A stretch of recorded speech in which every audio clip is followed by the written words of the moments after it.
오늘 함께 나눌 하나님의 말씀은 잠언 15장 1절부터 우리 4절까지만 보도록 하겠습니다. 오늘 원래 18절까지 큐티책에 나와 있지만 저희는 1절부터 4절까지만 함께 보도록 하겠습니다. 잠언 15장 1절부터 4절 말씀을 우리 함께 합독합니다. 유순한 대답은 분노를 쉬게 하여도 과격한 말은 노를 격동하느니라. 지혜 있는 자의 혀는 지식을 선히 베풀고 미련한 자의 입은 미련한 것을 쏟느니라. 야훼의 눈은 어디서든지 악인과 선인을 감찰하시느니라. 온순한 혀는 곧 생명나무지만 패역한 혀는 마음을 상하게 하느니라. 아멘. 이번 한 주 계속해서 저희가 잠언 13장 그리고 14장의 말씀을 나누면서 계속해서 반복적으로 이제 선포되는 메시지는 야훼 하나님을 경외하라는 것, 하나님을 인정하고 하나님으로만 삶을 채우라라고 하는 것을 이것에 대해서 계속 반복적으로 제가 함께 말씀을 나눴습니다. 솔로몬이 왕으로서 인생을 살면서 정말 그가 많은 것을 가지게 되었고 또 그 많은 것들을 누리면서 살아왔는데 지혜를 통해서 자신의 삶을 이렇게 한번 돌아보았더니 결국 자신이 누리던 삶의 그 많은 은혜와 이제 복락들, 그 모든 것들은 결국 다 주님을 경외하는 것으로부터 나오더라는 것을 이제 솔로몬이 깨달았습니다. 그래서 솔로몬은 야훼를 경외하는 것이 지식의 근본이다. 야훼를 범사에 인정하면 그가 인생길을 지도하신다. 그와 같은 말을 하면서 이 땅을 살아갈 때 주의 백성들이 행복할 수 있는 비결, 행복한 삶의 비결에 대해서 우리에게 전해주고 있었습니다. 그래서 이번 한 주 잠언의 이 말씀들을 통해서 우리의 삶이 주님을 경외하기에 더욱더 힘쓰기를 소망하는 그런 시간 되었으면 좋겠습니다. 제가 월요일 날 나눴던 13장 1절을 보니까 지혜로운 아들은 아비의 훈계를 듣는다라고 이제 시작을 하는데, 그래서 저는 이번 새벽 주간을 하나님의 말씀을 듣는 태도에 대해서 나누면서 함께 시작을 했습니다. 하나님을 경외한다면 그 아버지를 아버지로 인정한다라면 우리는 그의 훈계를 들을 수밖에 없습니다. 그 말씀에 대한 반응이 우리가 어떠한지에 따라서 우리가 과연 하나님이 나에게 있어서 경외의 대상인지, 하나님을 내가 정말 하나님으로, 아버지를 아버지로 인정하고 모시고 있는지에 대한 어떤 태도가 우리의 그런 듣는 모습을 통해서 드러날 수 있다라고 말씀을 드렸습니다. 그래서 듣는 영적인 태도의 이제 중요성에 대해서 제가 말씀을 나누면서 이번 새벽 주간을 열었는데, 오늘은 이 15장 초반부의 이 말씀을 통해서 1절부터 4절의 말씀을 통해서 듣는 것과 대비되는 말하는 것에 대해서 잠깐 짧게 나누면서 이번 새벽 주간에 저의 설교를 좀 마무리 짓고자 합니다. 15장을 보면은 말의 중요성, 언어 생활의 중요성에 대해서 가르쳐주고 있습니다. 우리가 살면서 어떤 말을 하는가, 이것은 그 사람의 인격을 나타내는 매우 중요한 척도가 됩니다. 멋있는 사람이 되려면 이제 멋있는 말을 해야 되고, 은혜로운 사람이 되려면 은혜로운 말을 해야 됩니다. 그런데 우리는 이렇게 말을 바꾸기보다는 다른 것들을 바꾸려고 할 때가 더욱더 많죠. 돈을 많이 벌거나 지위가 높아지거나 사람들이 인정하는 다른 여러 가지 것들을 내가 갖추게 될 때 내가 달라질 것이다 라고 생각을 한다는 겁니다. 그런데 정작 중요한 것은 바로 말에 달려있다라고 성경이 말씀을 해주고 있다는 것이죠. 거룩한 말을 하는 사람, 인정해주는 말을 하는 사람, 은혜로운 말, 사랑이 넘치는 말, 그런 말을 해주는 사람의 주변에는 사람들이 넘쳐납니다. 평판이 좋아지고 주변에 사람들이 모여듭니다. 그런데 반면에 아무리 가진 것이 많고 잘생기고 지위가 높은 사람이라 하더라도 그 사람의 말이 주변 사람들에게 상처를 주고 아프게 한다면은 그 주변에는 점점 사람들이 떠나가게 된다라는 것이죠. 사람을 잃게 된다라는 겁니다. 예전에 한 연예인이 어떤 프로그램에 나와서 자신의 속마음을 이렇게 얘기했던 적이 있습니다. 한국에서도 인기가 많았고 많은 사랑을 받고 있었는데 갑자기 그녀가 이제 중국으로 떠나가 버립니다. 그래서 사람들이 한편에서는 그가 돈을 따라갔다라는 등 여러 가지 이제 이야기를 했었는데, 그 연인이 중국에 가서 이제 큰 성공을 거두고 오랜만에 한국에 돌아와서 이제 자신의 심경을 이렇게 얘기하는 그런 내용이 있었는데, 거기서 이런 얘기를 하는 겁니다. 어렸을 때 자기 이제 친 여동생이 이제 물에 빠져 죽게 됩니다. 그것을 이제 현장에서 지켜본 어머니가 충격으로 이제 정신을 잃게 되고, 그리고 그때부터 이제 정신병이 생겨서 부부가 이혼하게 되어지기까지 했는데, 그런데 더 큰 문제는 뭐냐면은 이 연예인에게 계속해서 그때 너가 죽었어야 됐다라는 식으로 이야기를 하기 시작을 했다는 겁니다. 내 동생 대신에 너가 죽었어야 됐다, 이런 얘기를 반복적으로 그 연예인에게 계속 했다라는 것이죠. 그러니까 그것이 그에게는 너무 큰 상처가 된 겁니다. 눈앞에서 그 동생이 죽은 것도 너무나도 큰 상처이고, 그것으로 인해서 어머니가 정신을 놓으면서 가정이 깨지게 된 것도 상처인데, 어머니가 그 반복적으로 계속 그 책임을 자신에게로 돌리는 것이 너무나도 상처가 되어서, 아무리 연예인으로 성공을 하고 인기가 많아지고 사람들이 좋아해 준다 하더라도 한국에서는 도저히 살아갈 수 없었다라는 겁니다. 그래서 그 말에 대한 상처 때문에 자신이 외국으로 떠났다라고 하는 이야기를 들었는데, 우리가 성공하고 많은 사람들의 어떤 인기를 받는다, 굉장히 대단한 일 아닙니까? 많은 사람들이 나를 좋아해 준다, 사랑해 준다, 굉장히 대단한 일인데, 그것으로 인해서 돈도 따라올 것이고 명예도 따라올 것이고 여러 가지 것들이 따라오게 될 것입니다. 그런데 말의 상처는 그 모든 것들을 다 사라지게 하고 아무 의미 없게 만들더라는 겁니다. 말 한마디가 그렇게 사람을 세우기도 하고 사람을 죽이기도 한다라는 것이죠. 또한 하나님 나라를 세우기도 하고 말 한마디가 하나님 나라를 무너뜨릴 수도 있다라는 겁니다. 그만큼 중요한 것이다라는 것이죠. 말씀을 잘 듣는 것도 중요하지만 내가 오늘 어떤 말을 하고 살아갈 것인가, 그 역시 우리가 주님 안에서 바라보고 결단할 수 있어야 한다라는 겁니다. 이번 한 주 우리가 계속해서 하나님을 경외하는 자의 어떤 삶에 대해서 바라보았다라면은, 오늘 그 경외하는 주님 앞에서 내가 어떤 말을 하면서 살아가야 할 것인가, 그 역시 깨닫고 결단할 수 있는 시간 되었으면 좋겠습니다. 그래서 보면은 말이 너무나도 중요하기 때문에 우리 주변에 이렇게 말 때문에 생겨나는 분쟁들이 또한 엄청 많은 것을 알 수 있습니다. 제가 섬기고 있는 이제 청년들이, 이 친구들이 굉장히 스트레스를 많이 받을 때가 있는데 언제인가 하면은 명절 때라고 합니다. 명절 때 친척들과 함께 모일 때, 명절 때 싸움이 많이 나잖아요, 평소 때보다. 왜냐하면은 오랜만에 만나니까. 그동안은 안 만났으니까 안 보면 좀 나은데 싸울 일이 없는데, 오랜만에 만나서 한다는 얘기가 뭐냐면은 왜 아직도 취업 준비 중이냐, 왜 아직도 결혼을 못했냐, 도대체 뭐 해 먹고 살려고 그러냐, 그런 식으로 이제 막 말씀을 한다는 거예요. 그러니까 이렇게 말씀하시는 어떤 어른분들의 그 마음은 뭔지 알겠다라는 거죠. 관심이 있고 걱정하니까 말을 하는 건데, 듣는 이 청년들의 입장에서는 평소 때는 관심도 없다가 연락도 없다가 갑자기 명절에 나타나가지고는 너 왜 그러냐라는 식으로 얘기를 하니까 그것이 굉장히 상처가 되고 스트레스가 되더라는 겁니다.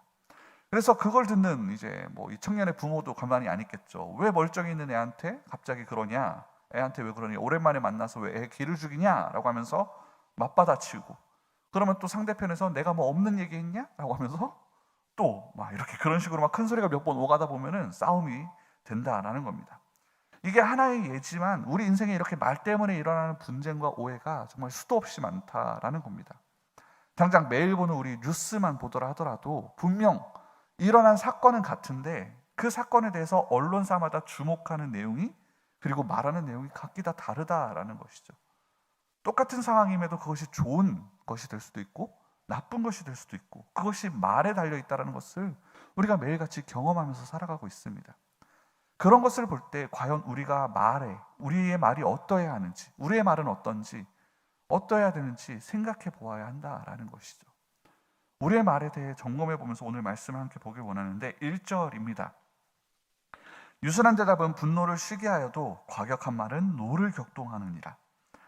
자, 여기서 유순한 대답이라는 것이 어떤 의미일까요? 상대방이 막 말을 하는데 그 말이 내 마음에 안 들 때가 있습니다. 보통 상대가 이렇게 조용히 다가와서 내가 널 위해서 하는 말인데 라거나 내가 생각해 보니까 하면서 이렇게 얘기를 시작하면은 보통 이제 100% 확률로 내 마음에 안 들 이야기입니다. 내 마음에 안 든, 내 마음에 이제 상처를 주는 그런 얘기인데, 그런 말을 할 때, 상대가 나에게 어떤 그런 뭔가 상처되는 말, 마음에 안 드는 얘기를 할 때 내가 그것에 대해서 어떻게 대응해야 되는가? 오늘 말씀은 유순한 대답은 분노를 쉬게 한다라고 하는데, 이미 그 상대가 나에게 어떤 화를 가져오고 있습니다. 화를 가지고 나에게 이렇게 얘기를 하고 있습니다. 요즘 삶이 좀 어렵고 팍팍하잖아요. 그러다 보니까 사람들이 막 힘들고 여유가 없어지다 보니까 의도치 않게 이렇게 뭔가 틱틱거리면서 얘기를 할 때가 있습니다. 알게 모르게 자신 안에 화가 쌓여져 있어서 그것이 별일 아닌 건데도 갑자기 막 화가 나게 되고, 그 화가 이제 주변 사람들에게 이렇게 퍼질 때가 있는데, 그런 분노를 쉬게 하는 것이 무엇이냐면 바로 유순한 대답이라는 겁니다. 막 화를 내는 사람에게 나한테 왜 그래? 내가 뭘 잘못했다라고 그래? 하면서 막 이렇게 같이 얘기하게 되면 충돌하게 되는데, 같이 터지기 쉬운데, 근데 유순한 대답을 하면은 그 화를 쉬게 할 수 있다라는 거예요. 자, 그럼 어떤 것이 유순한 대답인가? 앞에서 이 명절에 스트레스 받는 이 청년들에 대해서 이야기를 했는데, 그 중에 자신만의 어떤 그것을 피하는 비결이 있다라고 하면서 이렇게 방법에 대해서 같이 공유해 준 친구가 있는데, 오랜만에 만나는 그 친척 어른이 넌 왜 아직도 취직을 못했냐, 왜 그러고 있냐, 왜 아직도 결혼을 못했냐, 이번 성적은 어떠냐, 막 그런 식으로 막 이제 뭔가 상처되는 공격 아닌 공격의 이야기들을 막 해올 때, 그 친구가 어떻게 반응하면 웃으면서 그러게 말이에요, 이렇게 이제 반응을 한다라는 거예요. 누군지 막 속을 긁는 그런 친척들이 와서 그런 속을 긁는 얘기를 하면은 그렇게 그러게 말입니다, 이렇게 이제 반응을 한다라는 거죠. 근데 그렇게 반응하고 나면은 아무렇지도 않더라는 거예요. 이런 식으로 저쪽에서 뭔가 화를 터뜨렸다고 해서 같이 그것을 가지고 막 분노하는 게 아니라 한번 쉬어가는 이런 대답을 하면서 얘기를 하면은 그 화가 갈 곳을 잃고 사그라지는 것을 경험을 했다라는 겁니다. 오늘 본문에 이제 분노를 쉬게 한다라는 말의 어원을 이제 원어를 이제 직역하게 되면은 되돌아간다라는 뜻이에요. 쉬게 한다를 이제 되돌아간다라는 본래 의미가 있는데, 분노가 막 나를 향해 온다 하더라도 내가 유순한 대답을 하면서 그 분노가 다시, 그 화가 다시 그 사람에게로 되돌아가게 된다라는 겁니다.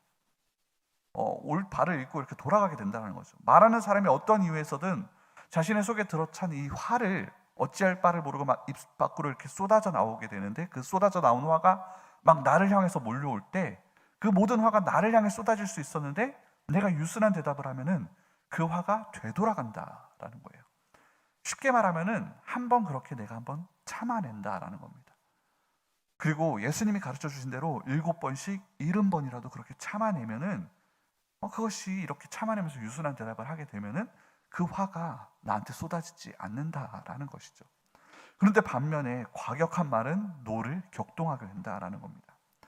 사실 마음 같아서는 우리가 그 노를 한번 격동하고 싶어지지 않습니까? 저는 좀 그럽니다. 가만히 있는데 와가지고 막 옆에서 괜히 막 쿡쿡 찌르고 화를 내고 상처 주는 말을 하면은 열이 받잖아요. 그래서 그래요, 잘 됐다, 오늘 한번 붙어보자 하면서 막 이렇게 아주 끝장을 내보자 하고 막 들이대고 싶어질 때가, 매번 그런 건 아니지만 이제 참다 보면은 막 그러고 싶어질 때가 있는데, 그런데 성경에서 계속 말씀하시는 것은 오래 참아야 된다. 주의 백성들은 오래 참아야 된다, 그렇게 말씀한다는 거죠. 근데 저는 이 부분이 너무 힘든 겁니다. 왜 내가 그렇게 오래 참아줘야 되나? 저 사람은 막 자기 마음대로 그렇게 화를 분출하고 화를 쏟아내면서 나를 힘들게 하는데, 나는 왜 그것을 계속해서 받아주고 참아줘야 되는가? 너무 힘이 드는 거죠. 그러면서 2절을 보니까 지혜 있는 자의 혀는 지식을 선히 베풀고 미련한 자의 입은 미련한 것을 쏟아내느니라. 지혜 있는 사람은 그 입에서 계속 지식을 말한다는 겁니다. 가만히 있어도 지식이 막 나오는 것이죠. 그런데 미련한 사람은 미련한 것이 계속 쏟아져 나옵니다. 마치 고장난 수도꼭지처럼 미련이 그곳에서 계속 새어 나온다라는 거예요. 그러니까 우리 입에서 지식이 나올 것이냐, 미련이 나올 것이냐, 사람을 살리는 말이 나올 것이냐, 죽이는 말이 나올 것이냐, 어떻게 할 것이냐라는 그 질문을 우리 가운데 계속 던져주고 있는데, 왜 우리가 그래야 되냐라는 거예요. 앞에서 질문했듯이 왜 우리는 그렇게 계속해서 참아야 되고 유순한 말을 해야 되고, 우리는 왜 지식을 그렇게 내 입술에서 말해야 되고 미련한 것이 새지 않도록 해야 되냐라는 거죠. 왜 힘든데 그렇게 오래 참으면서까지 유순한 말을 해야 되는가? 그것을 묵묵히 들어주면서 애써, 그들은 나를 죽이려고 막 그런 화해 말을 하는데 그것을 묵묵히 들어주고 애써 그를 살리는 그런 말을 왜 해야 되는가? 억울한데, 그죠? 굉장히 억울한데 왜 그래야만 하는가? 그 이유가 바로 3절에 이제 등장을 합니다. 3절을 보면은 야훼의 눈은 어디서든지 악인과 선인을 감찰하시느니라. 이것이 중요한 것입니다.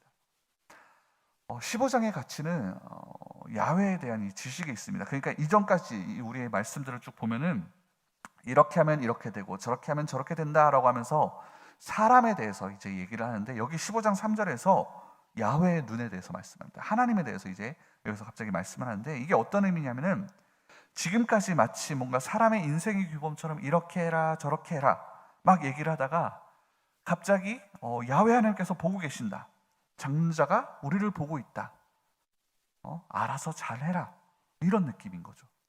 하나님이 언제나 우리를 돌아보고 계신다. 우리의 삶에 함께 하신다. 그러니까 우리의 언어 생활이 유순한 대답이어야 하고 사람을 살리는 말이어야 하고 분노를 가라앉히는 말이 되어야 한다. 그렇게 지금 말씀하고 있는 것입니다. 그 사람을 위해서가 아니라 바로 나를 감찰하시는 하나님의 마음 때문에 그러해야 된다라는 것이죠. 여기서 어디서든지라는 말의 이 단어의 원어는 뭐냐면 모든 곳에서라는 뜻입니다. 모든 곳에서.